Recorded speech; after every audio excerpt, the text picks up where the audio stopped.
Hello everyone, welcome to tech with Ranjan, presented by Ved education ANJ exams and powered by GATE academy. Session में हर बार की तरह आज भी एक गवर्नमेंट जॉब वैकेंसी की डिटेल लेके आया हूँ आप सभी के साथ। तो चलिए देखते हैं। This government job vacancy is coming right away from Uttar Pradesh public service commission. AE की पोस्ट निकली हुई है, असिस्टेंट इंजीनियर की post, regular full time recruitment है और इसका पूरा का पूरा डिटेल आपके साथ में फटाफट से शेयर कर देता हूँ। तो देखिए, ये वैकेंसी जो है वो 13 अगस्त से शुरू हो चुका है। इसमें ऑनलाइन फॉर्म फिलअप करना 13 अगस्त को आ चुकी है ऑलरेडी ये वैकेंसी, और 13 सितंबर जो है वो लास्ट डेट है फॉर्म फिलअप करने का। असिस्टेंट इंजीनियर की पोस्ट है यहाँ पर। और इसकी अगर मैं डिटेल्स आपको बताऊँ तो ऑनलाइन यहाँ पर आप एप्लीकेशन करेंगे असिस्टेंट इंजीनियर के लिए। देखिए यहाँ पर जो टोटल वैकेंसीज आई है दैट इज सब कुछ मिला के अगर मैं बताऊँ तो 281, बट ओवरऑल इट इज 271। 10 जो है वो स्पेशल रिक्रूटमेंट है for rural engineering department, civil engineering की ब्रांच के लिए। तो इतने अलग अलग विभागों में भर्ती हो रही है, इतने अलग अलग डिपार्टमेंट्स में यहाँ पर रिक्रूटमेंट हो रहा है। जैसे PWD है, housing and urban planning department है, नगर विकास विभाग है। तो ऐसे अलग अलग विभागों में भर्ती हो रही है, ठीक है, उत्तर प्रदेश में। तो यहाँ पर असिस्टेंट इंजीनियर सिविल की आप देख सकते हैं PWD में 36 पोस्ट है, 36 वैकेंसीज है ना। ब्रांच यहाँ पर civil mandatory. Assistant engineer electrical and mechanical के लिए 28 है यहाँ पर। वैसे housing and urban planning department में असिस्टेंट इंजीनियर सिविल की 21 सीटें हैं। तो ऐसा करते हुए अलग अलग डिपार्टमेंट्स में वेरियस सीटें आई हुई हैं, ठीक है। तो इनकी ऑब्वियसली क्राइटेरियाज में भी डिफरेंस है। पे स्केल जो आपका होता है वो यहाँ पर होगा 15,600 से 39,100, और ग्रेड पे आपका 5,400 का बनता है यहाँ पर, ठीक है। रिजर्वेशन की बात करें तो जो यूपी डोमिसाइल जितने कैंडिडेट्स हैं उनके लिए रिजर्वेशन एप्लीकेबल हो जाती है। SC ST अदर कैटेगरीज में। जो अदर स्टेट के जो कैंडिडेट्स हैं उनको जनरल की के तौर पर ही अप्लाई करना होगा, और यस अदर स्टेट्स के कैंडिडेट्स इस पर अप्लाई कर सकते हैं, ठीक है। तो ये ऑनलाइन एप्लीकेशन फॉर्म आपको फिलअप करना है। इसके स्टेजेस यहाँ पर मेंशन्ड है। ये PDF आपको ऑफिशियल वेबसाइट पर भी मिल जाएगी और इस वीडियो के नीचे डिस्क्रिप्शन बॉक्स पर भी मिल जाएगी, ठीक है। कमेंट सेक्शन पर भी आपको पिन कमेंट्स में ये दिख जाएगा। अगर इंजीनियरिंग ब्रांच की बात करें, प्रेफरेबल यहाँ पर क्या है, देखो कंडीशन फॉर एज रिलैक्सेशन जो है वो अलग अलग यहाँ पर पूरा मेंशन्ड है, और यूपी के डोमिसाइल्स के लिए ये लागू होता है, ठीक।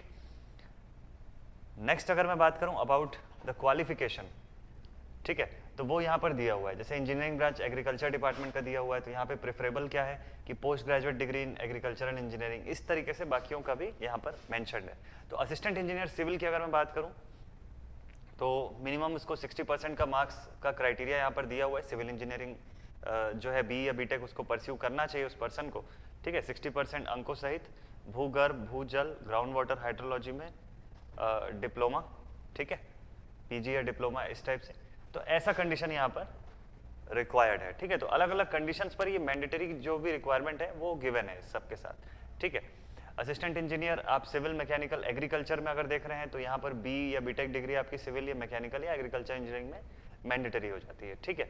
तो और यहाँ पर प्रेफरेबल क्या है, तो प्रेफरेबल जो है वो served in territorial army for minimum period of 2 years. तो ये प्रेफरेबल है, कंपल्शन नहीं है कुछ, बट हाँ अगर ऐसा कोई एक्सपीरियंस है आपके पास तो वो प्रेफरेबल रहता है यहाँ पर।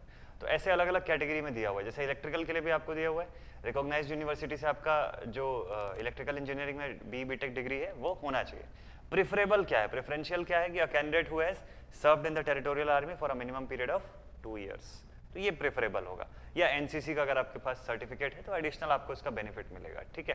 तो ऐसे अलग अलग विभागों के हिसाब से अलग अलग क्वालिफिकेशन आपको गिवन है। तो बेसिकली देखा जाए तो आपका bachelors degree in your respective branch is a mandatory qualification, ठीक है। ये एकदम रिक्वायर्ड क्वालिफिकेशन है। प्लस एडिशनली अगर आपके पास एक्सपीरियंस है तो वो और इस पर प्लस पॉइंट की तरह साबित होगा, है ना। नेक्स्ट, तो यहाँ पर काफ़ी सारे इंस्ट्रक्शंस जो हैं वो भी गिवन है। बहुत सारे इंस्ट्रक्शंस जो हैं कि कहाँ पर किस कैटेगरी में, अगर जलकल विभाग में है तो उसमें किस तरीके का रिक्रूटमेंट है। तो ऐसा हर एक विभाग के बारे में आपको दिया हुआ है, ठीक है। तो ये डिटेल नोटिफिकेशन आपको मिल जाएगा डिस्क्रिप्शन बॉक्स पर भी, ठीक है। देन डिटेल्ड एप्लीकेशन फॉर्म किस तरीके का आपका आएगा वो दिया हुआ है यहाँ पर। एप्लीकेशन फॉर्म का क्या कंडीशन रहेगा, क्या क्या चीज़ें रहेंगी यहाँ पर, वो सब यहाँ पर गिवन है आपको, ठीक है। इसका फॉर्मेट जो है वो भी दिया हुआ है। नेक्स्ट, कास्ट सर्टिफिकेट वगैरह का फॉर्मेट यहाँ पर दिया हुआ है। डिसेबिलिटी सर्टिफिकेट का बात जो है वो उसका भी फॉर्म दिया हुआ है ना। यस। अब एग्जाम पैटर्न की बात करते हैं। Next important point, examination pattern आपका किस तरीके का रहने वाला है। तो सीधी सी बात है, यहाँ पर एग्जामिनेशन पैटर्न जो है इसमें 2 पार्ट में या 2 पेपर्स के फॉर्म में आपका एग्जाम होगा। एक होगा पेपर 1। पेपर 1 में पहला जो पेपर है आपका that is of general Hindi, ठीक है, सामान्य हिंदी का पेपर है जो 25 क्वेश्चन रहेंगे और with 3 marks for each question आपका ओवरऑल निकलता है यहाँ से 75 मार्क्स, ठीक है।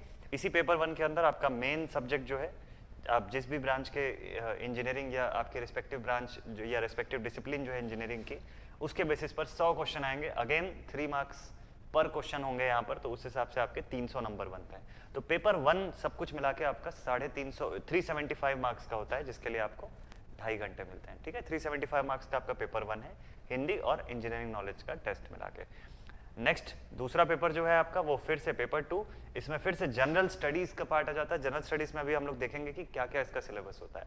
देन आफ्टर दैट अगेन आपका जो आपके डिसिप्लिन से क्वेश्चंस बनते हैं, यानी कि आप जिस स्ट्रीम से आपने अपना BE BTech परस्यू किया हुआ है उससे 100 क्वेश्चन बनेंगे, हर एक क्वेश्चन के 3 मार्क्स होंगे।